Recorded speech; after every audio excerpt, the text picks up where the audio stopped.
Et maintenant, votre émission d'actu locale sur RLP.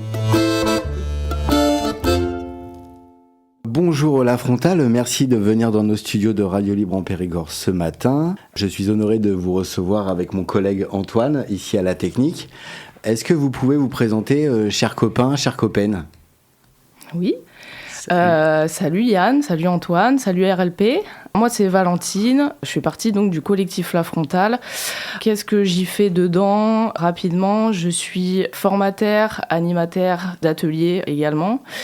Je vais être plutôt sur les questions de lutte, des luttes antisexistes, des luttes d'égalité de genre, écologistes aussi, et aussi tout ce qui est autour des luttes qui concernent la lutte des classes.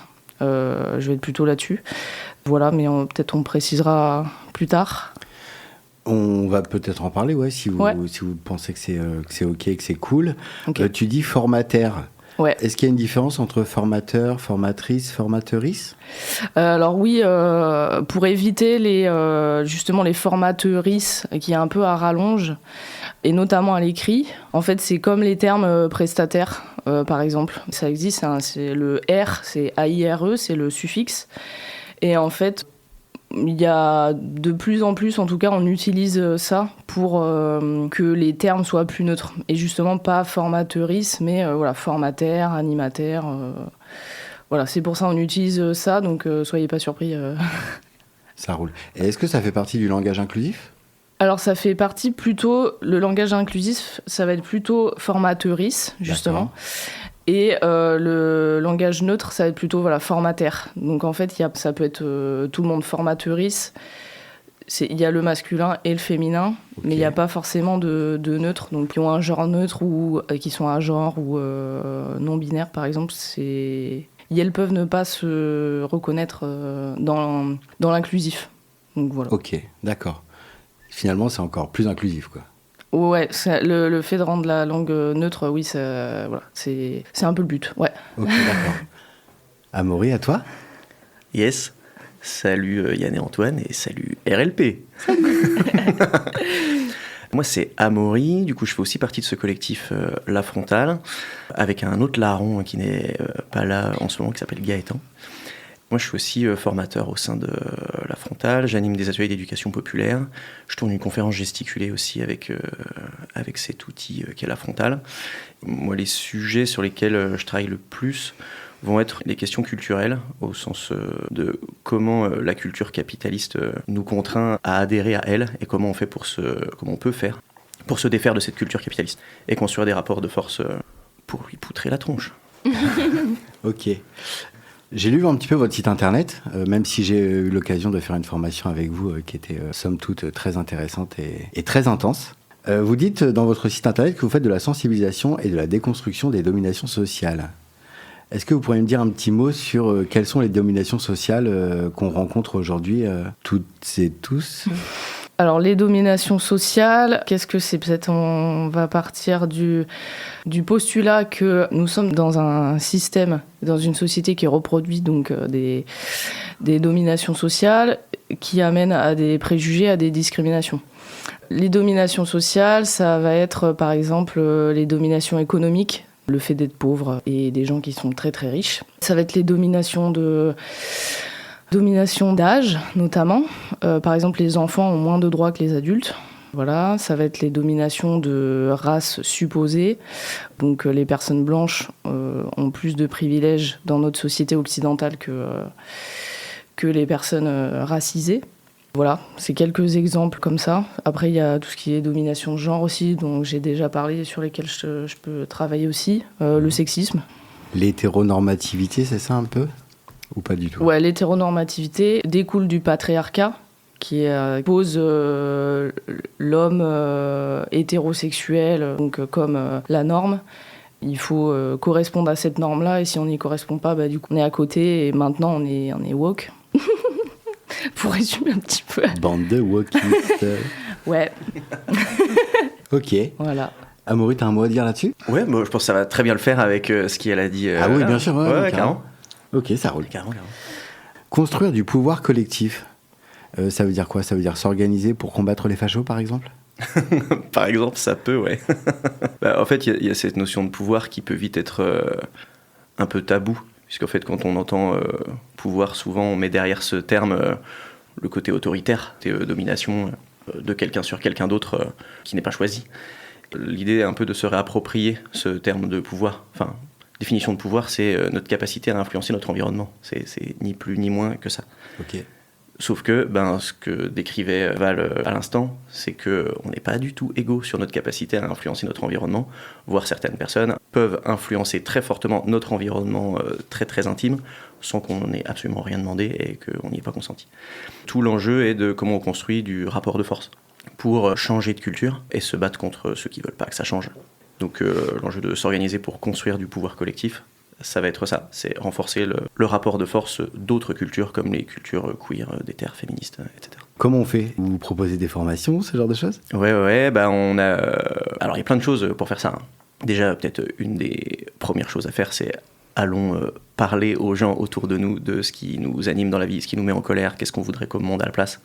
C'est déjà une première chose pour tisser des liens de solidarité entre nous. Et après, on a été très éduqués à être dociles, voire soumis au pouvoir, notamment à travers l'école. Et du coup, il y a un gros travail à faire sur soi d'abord, de reprendre du pouvoir et retrouver notre capacité à lutter, à agir pour ce qui est important pour nous, à passer au-delà de toutes ces peurs de conséquences auxquelles on a pu être conditionné, quoi. Donc ça passe par là. Ça peut se faire sans passer par des formations ou des ateliers. Ok, d'accord. C'est plein de gens sont rentrés en lutte, s'organisent pour changer ce monde sans avoir besoin de passer par une formation ou avoir envie de faire ça. C'est juste que l'outil formation est un outil qui permet de sanctuariser du temps. Quand on a un boulot, on peut justifier ces choses-là.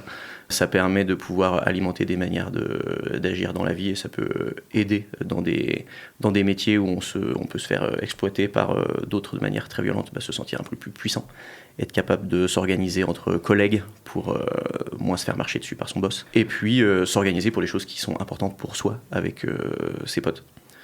Et du coup, on va faire des formations, des ateliers d'éducation populaire pour se donner des outils, des manières de se sentir plus fort pour le faire, quoi. Je veux dire que notre approche, elle va pas être descendante. Enfin, on n'est pas prof, quoi. C'est plutôt... on a eu des parcours de lutte qu'on a toujours, qui nous ont appris plein de choses, et on se rend compte que c'est des savoirs qui sont essentiels, et que trop de gens n'ont pas eu la chance d'y avoir accès. Parce que des effets de privilège, qui font que souvent ça peut être des espaces de luxe, d'avoir accès, de par ces études, à des gens qui ont des connaissances intellectuelles, des pratiques de lutte, qui sont pas les mêmes quand dès le collège tu as été sorti d'un système pour pouvoir aller bosser très vite et être exploité très vite, quoi. Il faut faire attention à ce terme pouvoir parce que souvent il est un peu détourné de son sens, notamment avec le terme pouvoir d'agir. Ça s'annule parce que un pouvoir d'agir c'est juste le pouvoir et souvent c'est utilisé dans les centres sociaux. Moi j'ai travaillé au centre social de Chamiers, donc sur la commune là. Okay. Je bossais auprès du conseil citoyen de Chamiers et en fait j'étais justement embauchée pour travailler le développement du pouvoir d'agir des habitants du quartier et du conseil citoyen. Et sauf qu'en fait c'était un peu une aberration parce qu'on m'en donnait pas du tout les moyens et que en fait c'est du participatif. En fait le pouvoir d'agir dans certains centres sociaux, ça peut aller jusqu'à... il y a des luttes qui se font, où il y a des personnes qui s'organisent. Mais en tout cas, la plupart du temps, beaucoup, ça va être juste... les habitants, quelques habitants vont aller à des réunions, à la préfecture par exemple. Et ça, on considère que c'est développer leur pouvoir d'agir, alors que ils sont là, mais on les écoute pas. Et ils bossent énormément, ils passent leur temps à être engagés sur des choses qui les concernent directement. Ils habitent dans ce quartier-là. Et il y a des gens de l'extérieur, des gens qui ont vraiment le pouvoir de changer les choses, qui vont venir et puis qui vont leur dire c'est super ce que vous faites, mais en fait on a déjà choisi autre chose. Et en fait c'est aussi pour ça que moi je suis rentrée, qu'on a co-créé la Frontale. C'est vraiment pour... déjà repérer les faux alliés, un peu comme ça, aller au-delà de ça et vraiment créer un rapport de force et construire de la puissance collective, quoi. Voilà. Ça serait quoi du coup les faux alliés ? Les faux alliés, pour moi, c'est... Amaury disait tout à l'heure que lui, il est plutôt issu du milieu culturel. Moi, c'est le socio-culturel. Et en fait, pour moi, les faux alliés, c'est justement le socio-culturel. Par exemple, tout ce qui est centres sociaux. Alors, il y a la fédération des centres sociaux. qui utilisent des grands termes comme justice sociale et environnementale, ouais, on va faire plein de choses, citoyens, développement du pouvoir d'agir, etc., etc. Ils ont énormément de lieux en France, ils ont énormément d'adhérents, ils ont énormément de publics qui viennent. En vrai, il y a quelques centres sociaux, hein, je dis pas, il y a quelques centres sociaux qui font des choses vraiment qui prennent à bras le corps et qui utilisent pas les habitants juste pour se faire du salaire, quoi, ou pour justifier du temps de travail. Mais la plupart du temps, ça va être quand même ça. Et ça va être, on va faire des ateliers couture. On va faire, certes, moi j'ai par exemple fait des ateliers théâtre, avec notamment la compagnie Rouletabille. C'était vraiment génial. Les personnes qui étaient habitantes de quartiers dits prioritaires, donc des quartiers qui sont appauvris, où il y a moins de commerce, où voilà, il y a des incivilités, etc. En fait, rien que ça, c'était super. Enfin, elles ont adoré. Et je dis pas que c'est pas utile de faire des ateliers, de faire se rencontrer les personnes. Mais en fait, c'est juste que si on veut créer du rapport de force et à un moment donné être en désaccord, en fait.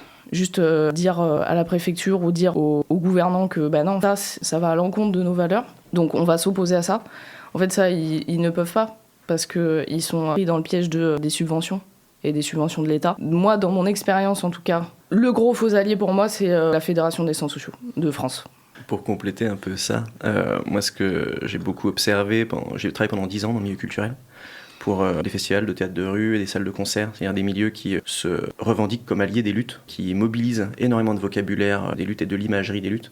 Donc, beaucoup de salles de concert utilisent du vocabulaire et des outils qui sont des friches industrielles au départ. Par exemple à Besançon, la SMAC, donc scène de musique actuelle, labellisée d'État de Besançon, s'appelle la Rhodia. Le nom de la Rhodia, c'est une ancienne usine de nylon qui était à Besançon, qui... on va dire, à l'origine de toutes les luttes ouvrières de la fin des années 60. On a beaucoup entendu parler des LIP qui étaient reprises par les ouvriers qui ont autogéré cette usine, mais au départ, c'est la Rhodia qui a fait ce truc-là. Aujourd'hui, on a des salles de concert, entre autres, qui mobilisent tout cet imaginaire-là, mais qui n'apportent absolument rien de concret à ces luttes-là. C'est-à-dire qu'on capitalise sur les luttes sociales. On va faire de la thune avec, mais pas que. On va construire du capital social aussi, de la manière d'être reconnu, du capital symbolique avec tout ça. Du réseau, de la manière d'être admiré, de passer pour rebelle. Mais dès que ça ne garantit plus les privilèges des personnes salariées à l'intérieur, on va rien y apporter de concret. On le voit par exemple à 15 jours avec le Hellfest, qui passe pour l'événement rebelle des musiques extrêmes, mais qui a aucun problème à programmer pires agresseurs... sur les plateaux, mais qui vont faire une petite scène par contre pour valoriser les femmes. Tu vois. On appelle ça du tokenisme. Et en fait, les faux alliés, c'est à cet endroit-là. En tout cas, pour moi, c'est vraiment à cet endroit-là. C'est des personnes et des structures qui vont capitaliser un max sur les luttes sociales en cours, mais qui vont absolument rien apporter de concret dessus, d'autant plus quand ils ne seraient pas devant les projecteurs. Il y a un très bon podcast qui est sorti il y a quelques semaines, un podcast qui s'appelle Dramatis, qui est spécialisé sur le milieu de la culture et les luttes sociales dans le milieu de la culture. Et l'épisode 8, si je me souviens bien, qui s'appelle « La culture est-elle assez engagée ?», qui nomme tout. En tout cas, je trouve, notamment récemment, l'absence de prise de position du milieu culturel quand on avait les jeunes réfugiés à la Gaîté Lyrique, l'absence totale de prise de position du secteur concernant la Palestine. Enfin, voilà, des situations comme ça. Là, on a Châlons dans la rue qui va commencer à Chalon-sur-Saône. Il y a quelques mois, le maire de Châlons a essayé de faire passer un décret pour interdire le drapeau palestinien. C'est le deuxième plus gros festival de théâtre de rue français qui se passe dans cette ville-là. J'attends toujours de lire des articles sur le positionnement du lieu des festivals de rue. Personne n'a rien dit. En tant que collectif, c'est-à-dire qu'individuellement, on a plein de potes, plein de copains qu'on retrouve dans les espaces de lutte. Mais en fait, collectivement, il ne se passe rien. Voire, nous, on va passer pour des militants alors des gens qui poussent les curseurs alors qu'on vient poser des termes, alors que beaucoup de personnes à cet endroit-là sont très très gros et grosses militantes du statu quo. Militer très très très fort pour qu'il n'y ait pas de vague. Et très souvent, c'est un truc qui n'est pas nommé dans les fiches de poste des métiers qu'on a pu avoir avec Val ou Gaëtan qui n'est pas là. Il y a un sous-texte qui n'est pas écrit, qui est oui, vous allez travailler à empouvoirer les gens, que chacun puisse trouver du pouvoir, faire pseudo de l'éducation populaire, à une condition, que ça ne remette pas en cause la moindre institution. Que fait-on quand les dominations sociales et les oppressions sont systémiques et donc entretenues par ces mêmes institutions, quand le sous-texte est « faites tout ce que vous voulez tant que ça nous fait un vernis social », mais qu'on ne peut pas remettre en cause ces institutions. Les faux alliés, ils sont à cet endroit-là. Et comment, vous avez eu accès à cette manière de penser, du coup, alternative ? Le fait d'avoir bossé et de vous être retrouvé à être déçu de pourquoi vous étiez engagé à la base ? Je pensais en fait que travailler dans un centre social et travailler dans le socio-culturel, dans le social, c'était un job qui avait du sens. Et en fait, je me suis vite rendu compte que je ne travaillais pas du tout pour faire advenir un changement de société. Donc en fait, les habitants avec lesquels je travaillais, et qui travaillaient aussi eux et elles énormément, en fait, ça ne faisait pas changer leur situation. C'est-à-dire que elles habitaient toujours dans des endroits qui sont vétustes, où c'est un quartier où il y a constamment des travaux, ou qui sont dans des situations de précarité qui sont... Nous, quand on travaille et qu'on va faire des ateliers avec ces personnes-là, en fait, je me suis vraiment dit, au début de mon contrat au centre social, je me suis vraiment dit, ça va, c'est chouette, ça va vraiment... je vais vraiment pouvoir essayer, en fait, de faire un peu de transformation sociale, comme on appelle. Et en fait, j'ai regardé un documentaire à Arte sur les bullshit jobs, qui sont en français, c'est des jobs à la con. Et en fait, c'est fou parce que je me suis reconnue. Et je me suis dit, c'est quand même bizarre parce que je suis pas commerciale, je suis pas... Et ben en fait, c'est pas si éloigné que ça, en fait, on se rend compte. Moi, c'est quand je me suis rendu compte que les valeurs exprimées à l'extérieur du centre social n'étaient pas du tout déjà en interne, nous, comment on était traités et comment... voilà. Et aussi, le travail qu'on faisait, en fait, ne portait pas ces valeurs-là. Donc, voilà, c'est ça qui m'a fait un peu capter. Et puis après, il y a aussi on s'est recroisé avec Amaury, parce qu'on se connaît depuis plusieurs années. Et en fait, on s'est croisés à un événement justement d'un centre social, de la Fédération des centres sociaux. Et du coup, on s'est recapté et il m'a lobotomisé le cerveau. Voilà. Une petite disquette. Moi, j'étais en train d'écrire une conférence gesticulée à ce moment-là sur ces questions-là, qui s'appelle « Heureusement que vous êtes là, sinon il y a longtemps qu'on aurait tout changé ».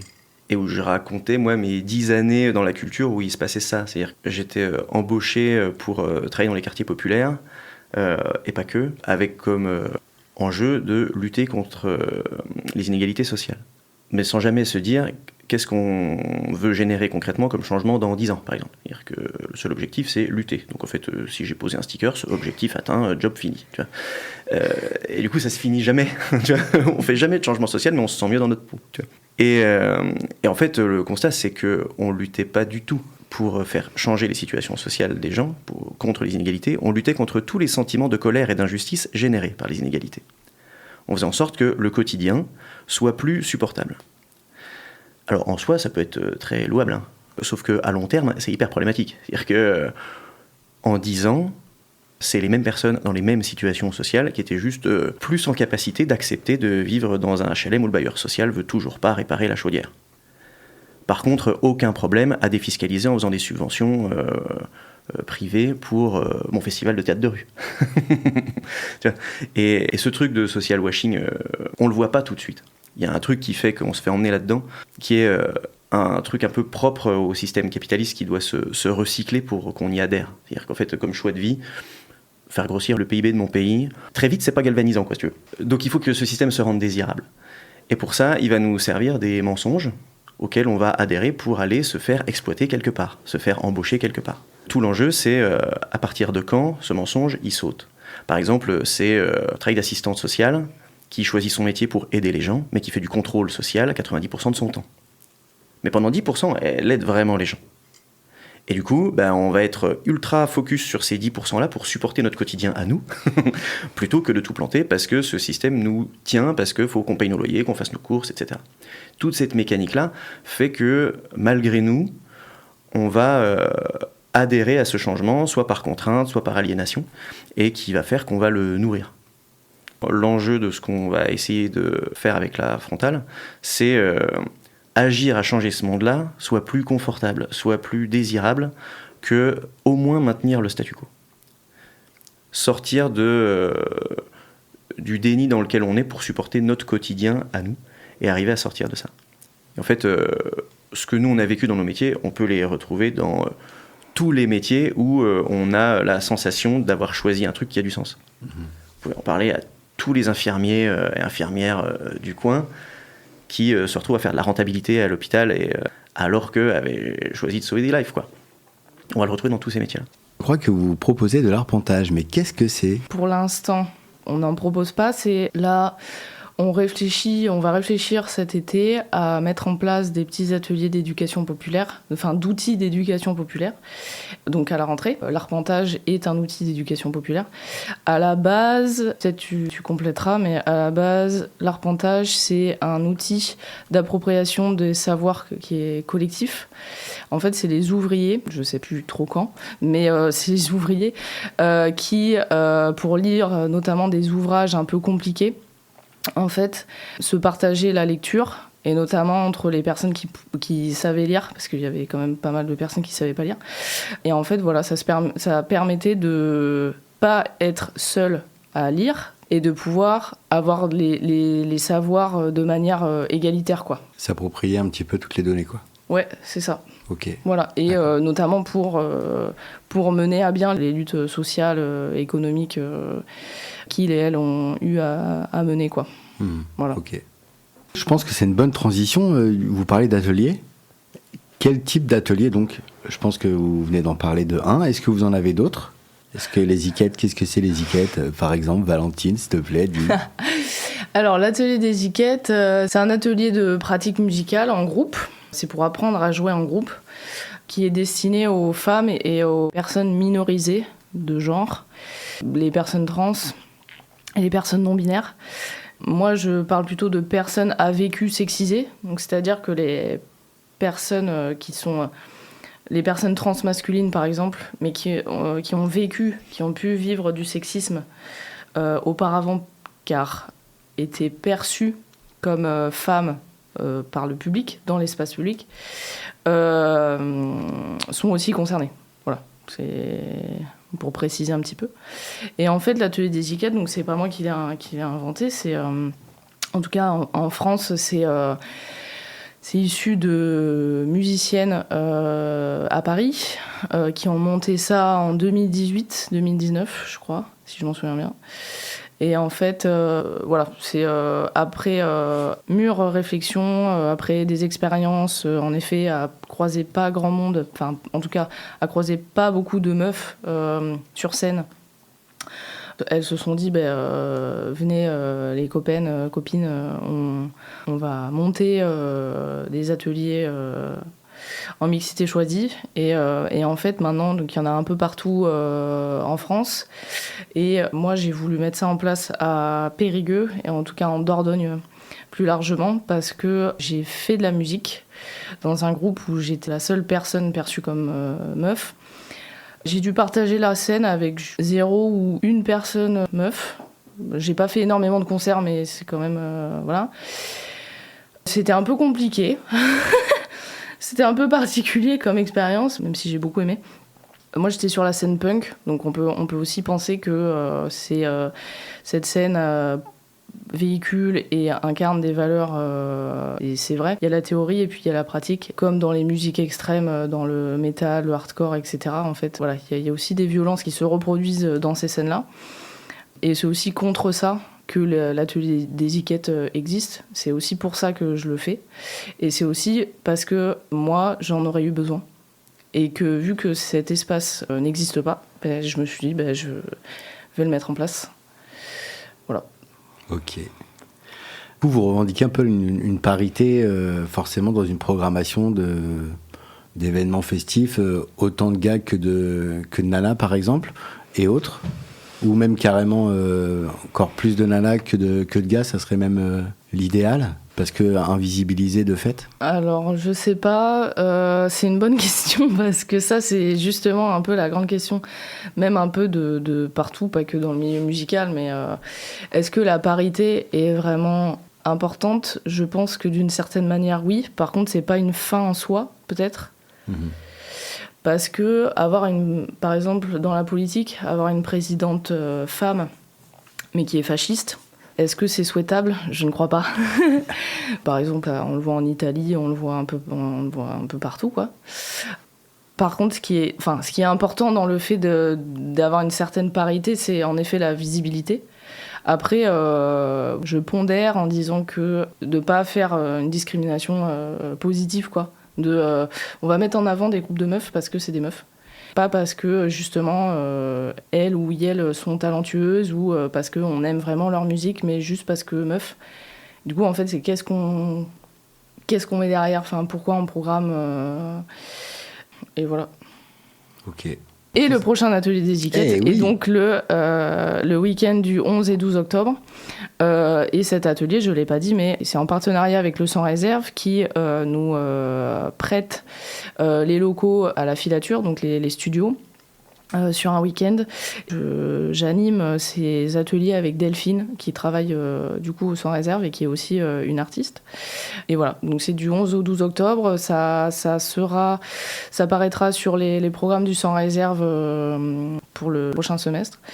Et voilà, si vous voulez vous inscrire, n'hésitez pas. Voilà. Et comment on va faire pour s'inscrire, Valentine? Alors, faut me contacter à valentine@lafrontale.org.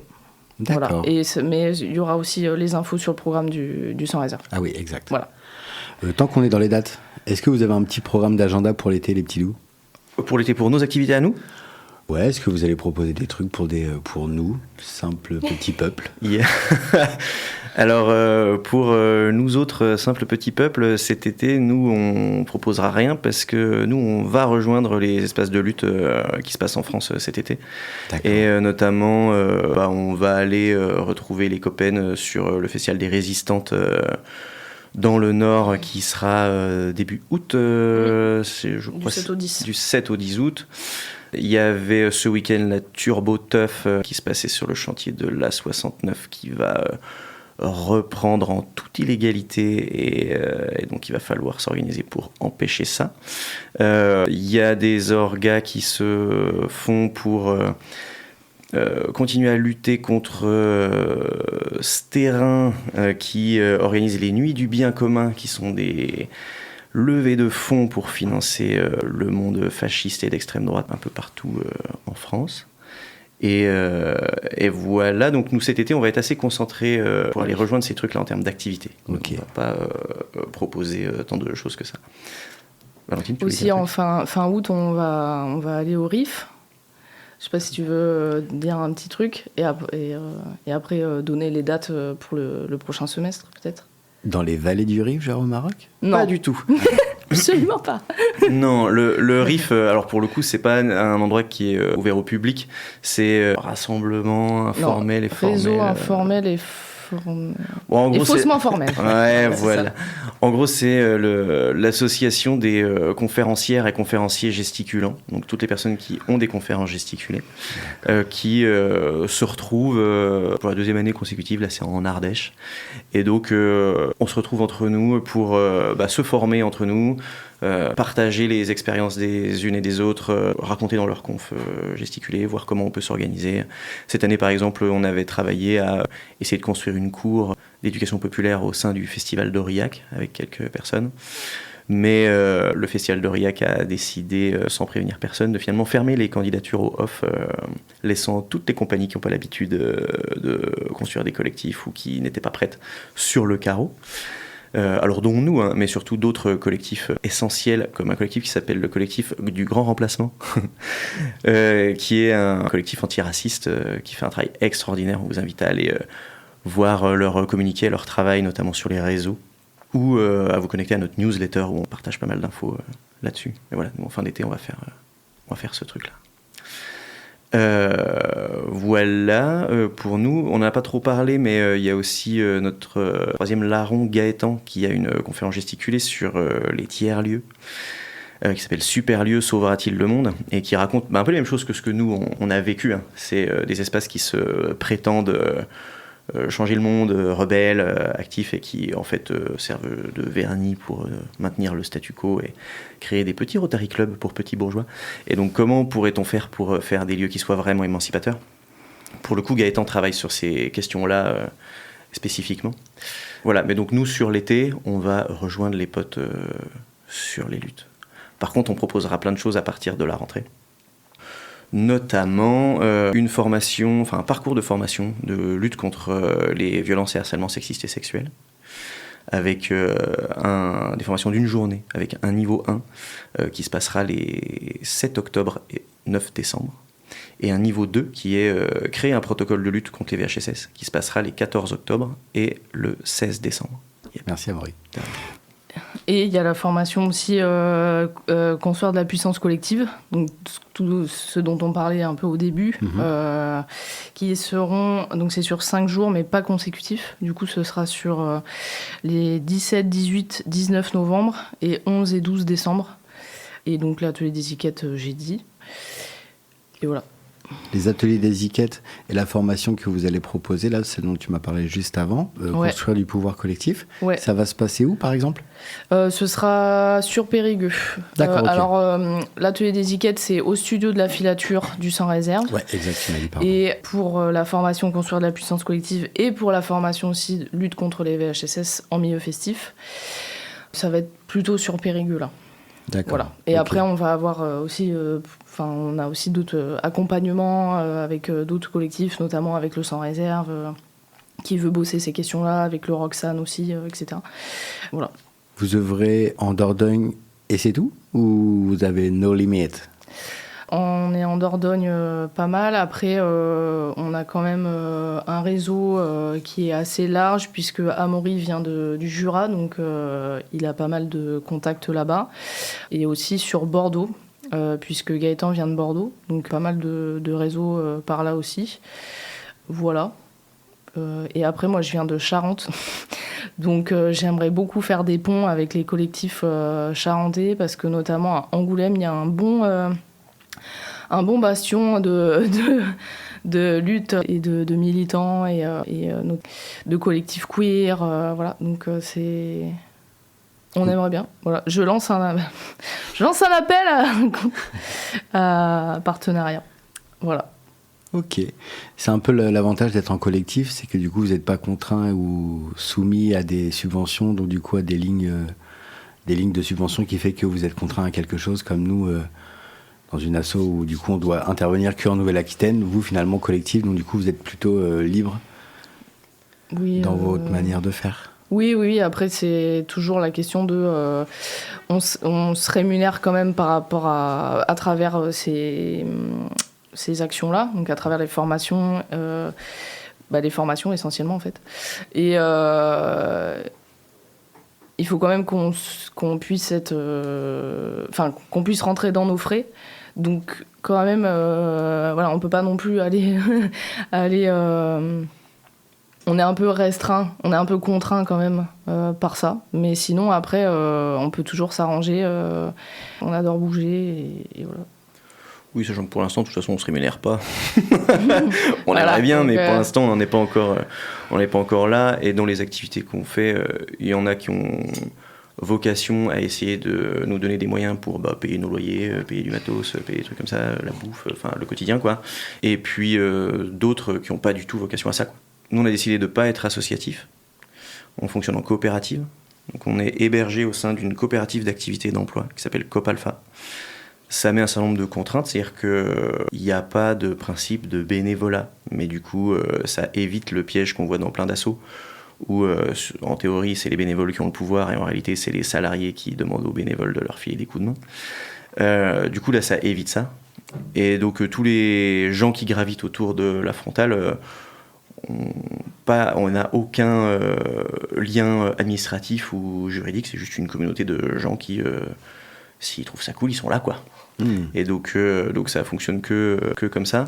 Néanmoins, on voit les libertés associatives se faire absolument fracasser, où les collectivités et l'État utilisent le contrat d'engagement républicain qui est suffisamment flou pour servir de levier d'écrasement politique.